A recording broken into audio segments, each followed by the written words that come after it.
La plus grande arnaque de l'Afrique, c'est l'école.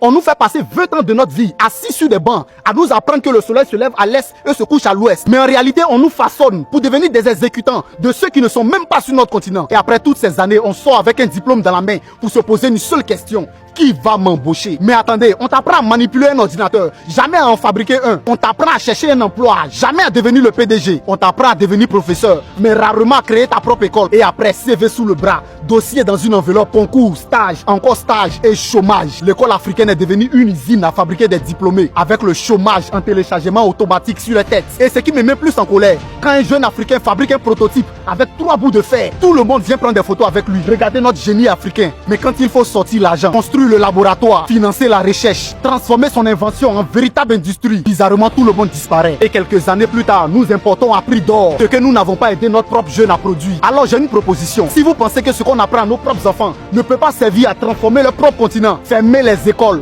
Oui, fermez-les parce qu'on est fatigué de passer 15 ans à étudier pour finir par marcher sous le soleil avec des dossiers sous le bras. Nous produisons du cacao, mais on continue d'importer des produits transformés. Nous avons des minéraux, du pétrole, des terres. Nous avons des millions de jeunes. Alors pourquoi sommes-nous toujours autant dépendants de ce que les autres fabriquent? Attention, je ne suis pas en train de dire que l'école ne sert à rien. Je dis qu'une école qui ne répond pas aux problèmes de son propre continent doit être repensée. Formez-nous à produire, à transformer, à inventer. Formez-nous à industrialiser. Et quand un jeune arrive avec un véritable projet, arrêtez de l'applaudir seulement. Financez-le. Parce qu'un continent qui possède des matières premières, mais qui dépend constamment des autres pour le transformer, ne contrôle pas sa propre richesse. Jeunesse africaine, nous ne voulons plus seulement apprendre à utiliser ce que les autres fabriquent. Nous voulons apprendre à fabriquer ce que les autres viendront acheter chez nous. Partage cette vidéo jusqu'à ce que quelqu'un nous explique à quoi doit servir l'école africaine si elle ne sert pas à construire l'Afrique.